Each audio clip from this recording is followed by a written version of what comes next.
मैं आज आपको लेके चलता हूँ महादेव जी के पास। महादेव जी को पार्वती जी कहती है कि यार आप बैठे रहते हो, खाली तपस्या करते हो, कुछ काम नहीं करते हो। देखो डॉक्टर कितना करता है, कि बिजनेसमैन कितना करता है। तो बोले मैं क्या करूं? बोले कुछ नहीं करो तो खेती तो कर लो। महादेव जी ने बोला चलाओ, ये काम मेरे को ठीक लगा, मैं खेती का काम कर लेता हूं। महादेव जी ने बोला यार मैं खेती तो कर लूं, पर मेरे पास बैल एक ही है, नंदी।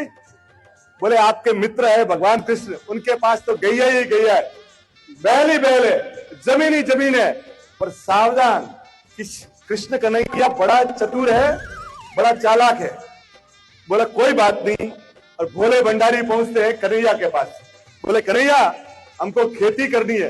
बोले भैया कर लो आप। बोले बैल? बोले एक क्या 10 बैल लो ना। बोले खेती के लिए जमीन? बोले पूरी जमीन पड़ी है। पर जाने से पहले पार्वती जी ने उनको बोला कि वो कन्हैया बड़ा चतुर है, तो आप उनको बोलना कि फसल जो भी आएगी, ऊपर ऊपर की फसल तो होगी हमारी और नीचे की फसल कन्हैया तुम्हारी। महादेव तो बोले यार किसकी करूं? बोले आलू की कर लो। आलू क्या क्या? आलू की खेती। अब आलू की खेती आपको मालूम है जमीन के। अब भोले भंडारी ने साल भर मेहनत की, बन गया। बोले ऊपर की आप ले जाओ, और नीचे की पूरे ही कन्हैया ले गया। और वो लेके नंदी के से पार्वती जी के पास पहुंचे। पार्वती जी ने बोला क्या हुआ? बोले देखो लेके आया हूं। लेके आया। बोले आलू कहाँ है? बोले आलू तो कन्हैया ने ले ली। तो मैंने आपको बोला था ना। बोले मैं करूं क्या?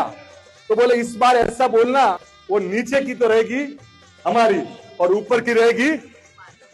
तो बोले एक काम करो, बाजरा लगा दो कि ऊपर का ऊपर तो कन्हैया ले गया और नीचे के जो सरकंडे थे वो महादेव के हाथ में आए। और वो जैसे ही नंदी के ऊपर रखा, नंदी जी ने बोला आप क्यों करते हो मेहनत प्रभु? बोले नहीं अपने जाते हैं। गए पार्वती जी के पास। बोले क्या लेके आए? बोले बाजरा। देखा। बोले प्रभु यहाँ तो बाजरा है ही नहीं, ये तो सरकंडे है। बोले आपने क्या बोला? आपने बोला था कि ऊपर की जितनी भी है वो कन्हैया को दे देना, नीचे अपनी ले लेना। अरे बोले भोले भंडारी तुमको अभी मैं क्या बताऊं। पहुंचे कन्हैया के पास। बोले कन्हैया इस बार शर्त में और चेंज है। बोले क्या चेंज है? बोले ऊपर का जो है वो भी मेरा और नीचे का है वो भी। बोले प्रभु सब आपका रखो ना। बोले नहीं तो एक काम कीजिए, इस बार मक्के का कर लीजिए। क्या बोला? मक्के का। अब आपको मालूम है मक्का बीच में आता है, ऊपर भी घास फूस और नीचे भी। पूरा साल मेहनत किया भोले भंडारी ने, और वही हुआ कि माल कन्हैया ले गया और घास फूस आया भोले भंडारी के।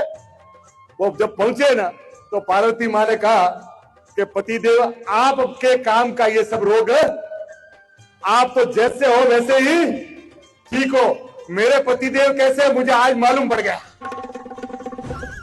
इतने में पहुंचते हैं कन्हैया। कन्हैया ने बोला कि ए माँ ये देख, ये तो आपका आलू, ये आपका बाजरा, ये आपका मक्का। बोले तीनों। बोले ये भोले भंडारी है, ये संसार में सिर्फ देते हैं और कुछ भी। तो ईश्वर क्या भोले भंडारी ऐसे हैं कि सिर्फ देना जानते हैं। इसलिए गोवर्धन के दिन आज आप याद कीजिए, उनको प्रण कीजिए कि आपको पूरी जीवन की खुशियां दे।